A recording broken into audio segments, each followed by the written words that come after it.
Hello friends, welcome to the trading Mitra. Trading Mitra एक equity research and investment advisory firm है। हम इसमें equity trading ideas share करते हैं in the form of a research report.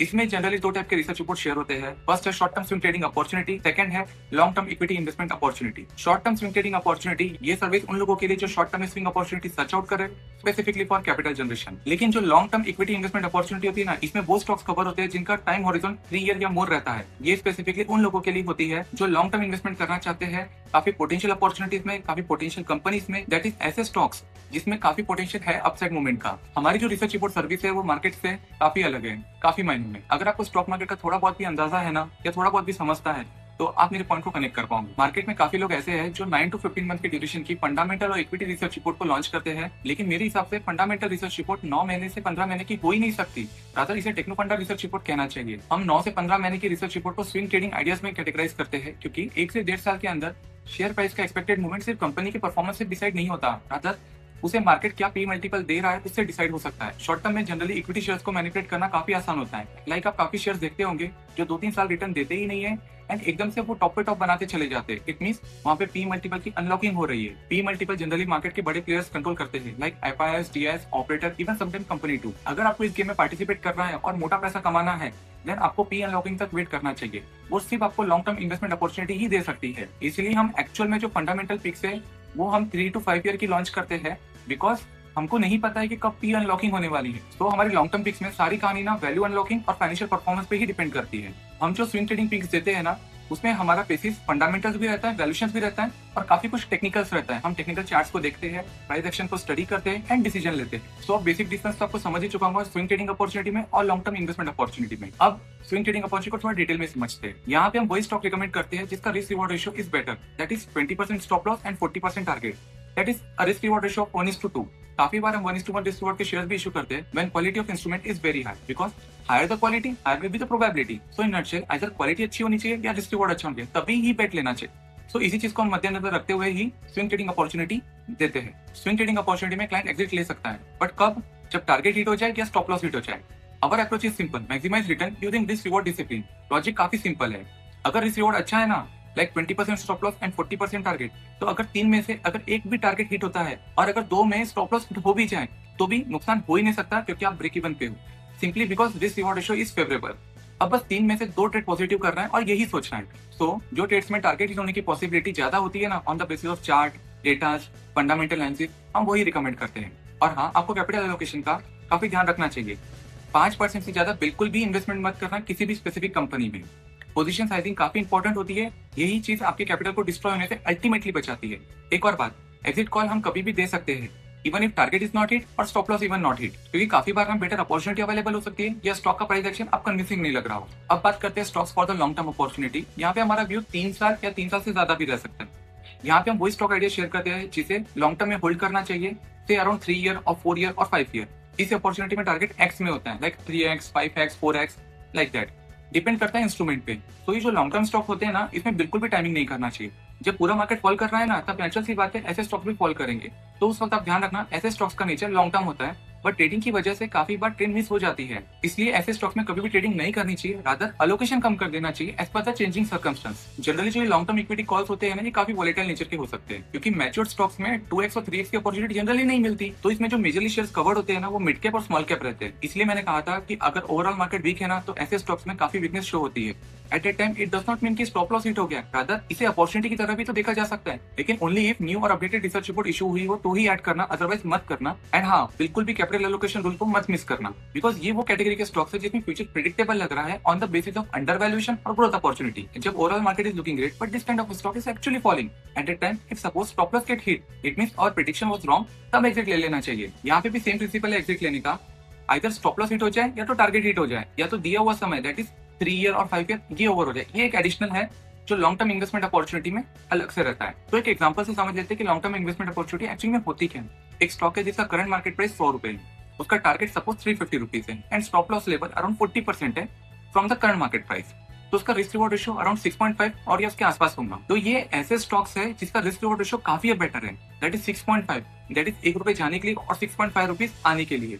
तो ये काफी अच्छा रिस्क रिवॉर्ड है। इसमें आपको हो सकता है कि 3 साल और 5 साल रुकना पड़े, लेकिन ऐसे स्टॉक में स्पेसिफिकली रुकना चाहिए, बिकॉज इसी से ही वेल्थ बनती है एक्चुअल में। और हाँ, इसमें एक चीज स्पेसिफिकली ध्यान रखनी चाहिए कि जो भी स्टॉक्स हम हमारे पोर्टफोलियो में इंक्लूड कर रहे हैं इस टाइप के, उसमें हाई प्रोबेबिलिटी रहनी चाहिए कि वो हमें अच्छा रिटर्न दे। कैपिटल एलोकेशन रूल भी सेम है स्विंग अपॉर्चुनिटी के जैसे, that is not more than 5%।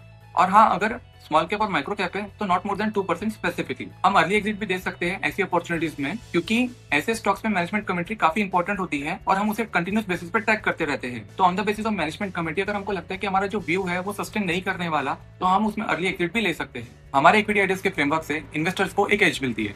पहला, आप काफी डाइवर्सिफाई कर पाओगे आपके पोर्टफोलियो को। क्लियर डिमार्केशन रहेगा कि कौन सी स्विंग अपॉर्चुनिटी है और कौन सी लॉन्ग टर्म अपॉर्चुनिटी। रिस्क काफी हद तक मैनेज कर पाओगे, क्योंकि जब रिस्क रिवॉर्ड फेवरेबल रहेगा ना, तभी तो हम रिसर्च रिपोर्ट इशू करेंगे, अदरवाइज हम करेंगे ही क्यों। आपको रेगुलर बेसिस पे मार्केट कमेंट्री भी पता चल जाएंगे, जिससे आप मार्केट को टाइमिंग कर पाओगे और मार्केट में क्या चल रहा है वो पता भी कर पाओगे।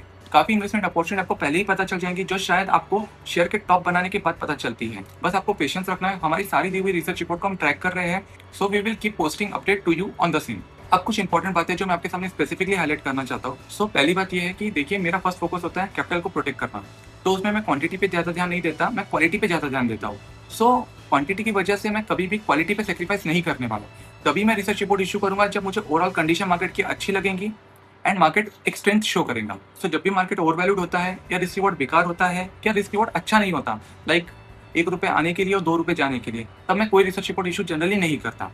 और आपको ये क्लियरली इन्फॉर्म कर दिया जाएगा इन the form of regular market updates and commentary. क्योंकि अगर इक्विटी आइडिया शेयर भी कर दूं ना, तो ज्यादा चांसेस है स्टॉप लॉस हिट होने के। तो क्या मतलब आता है ऐसा लॉस करने का? क्योंकि ओवरवैल्यूड मार्केट में काफी बार अंडरवैल्यूड स्टॉक्स परफॉर्म नहीं कर पाते, रादर सेलिंग प्रेशर बियर करते without any specific reason. So in nutshell, capital protection is our first priority and therefore no research report, no losses and wait for better and correct opportunity is our approach। कभी कभार कुछ नहीं करना भी ना best move साबित हो सकता है, एंड अंडरवैल्यूड सिचुएशन में इंपल्सिव ट्रेड लेने से बेटर है शांत रहना। सेकंड पॉइंट है, इस सर्विस में आप आपके टोटल नेटवर्क का या आपकी टोटल संपत्ति का 15 से 20% मैक्सिमम एलोकेट कर सकते हैं। इससे ज्यादा करना काफी प्रॉब्लमेटिक हो सकता है, because as per the general rule आपकी जो नेटवर्क है वो काफी डाइवर्सिफाइड रहनी चाहिए और वो काफी कुछ आपकी एज फैक्टर पे भी डिपेंड करती है। एक एग्जांपल ले लेते हैं डाइवर्सिफिकेशन का। सो आउट ऑफ 100% अगर समझ लीजिए 30% हम रियल एस्टेट में पार्क करते हैं, रियल एस्टेट में स्पेसिफिकली हमें वही प्रॉपर्टी लेनी चाहिए या वही प्रॉपर्टी रहनी चाहिए, आइदर जिसमें आपके पास अभी भी 100 लोग हो उस प्रॉपर्टी को परचेस करने वाले, और आइदर आज तो नहीं है लेकिन इन फ्यूचर वो हो सकते हैं। रियल एस्टेट में लिक्विडिटी काफी टाइम हैम्पर्ड रहती है, तो लिटिल कॉशियस रहना चाहिए आपको ये कहीं ना कहीं पता होना चाहिए कि रियल एस्टेट में हमें कितना % रिटर्न मिल सकता है इन फ्यूचर।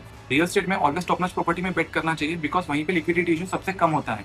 और सपोज एफडीज और कैश में अगर हम 20% अमाउंट पार्क करते हैं फॉर अर्जेंट नीड्स, तो एफडी में अराउंड हमें 6% रिटर्न मिल सकता है, लेकिन इससे हमारी स्टैंडर्ड ऑफ लिविंग हम सेटिस्फाई नहीं कर सकते, क्योंकि आज के डेट में इन्फ्लेशन ही कितना हाई है। अब थर्ड है स्टॉक मार्केट। स्टॉक मार्केट में आपको स्पेसिफिकली 2 चीजों में फोकस करना चाहिए। फर्स्ट है स्टेबल रिटर्न विद डाइवर्सिफिकेशन, और सेकंड है high risk reward trade in the long run and short term return for grabbing short term investment opportunities. So already हमने 100% में से 30% रियल एस्टेट में कर दिया, 20% हमने एफडी में कर दिया, अब बचता है 50%। 50% में से भी 30% के लिए हमें स्टेबल एंड कंसिस्टेंट रिटर्न के लिए correct long term mutual fund और ईटीएफ में इन्वेस्टमेंट करना चाहिए। यहाँ आपका फोकस होना चाहिए 12% रिटर्न मिल जाए on the 30% of your network, क्योंकि यहाँ पे रिस्क कम रहना चाहिए, रिस्क काफी डाइवर्सिफाइड रहना चाहिए। और जितना ओवरऑल मार्केट लाइक अगर 15% दे रहा है और या 12% दे रहा है या 18% दे रहा है, तो उसके अकॉर्डिंगली आपको जो आपका 30% नेटवर्क है उसी हिसाब से ग्रो होना चाहिए।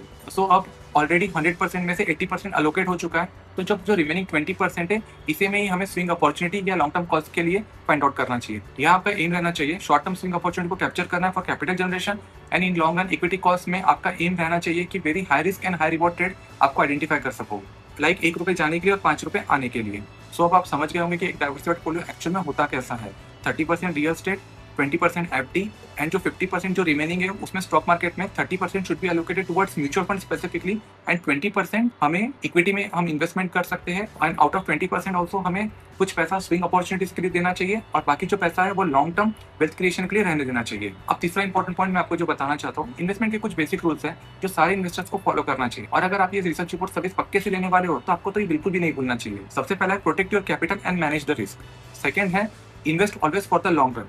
थर्ड है हमेशा टाइम करना चाहिए मार्केट को, और उसे टाइम भी देना चाहिए, अगर जितना हो सके उसको टाइमिंग करने का वो बिल्कुल करना चाहिए। फोर्थ है डाइवर्सिफाई करना चाहिए रिस्क। फिफ्थ है इन्वेस्टमेंट का जो डिसीजन होता है उसको इमोशन से बिल्कुल भी नहीं लेना चाहिए, रादर आपकी सब कुछ एक सोची समझी चाल होनी चाहिए। सो इसके लिए आपका कैलकुलेशन और जो मैथ्स है उस पर आपकी काफी पकड़ होनी चाहिए। अगर आप ये रूल फॉलो करते हैं तो बहुत कम लाइकली है कि आपका कैपिटल डिस्ट्रॉय हो सकता है।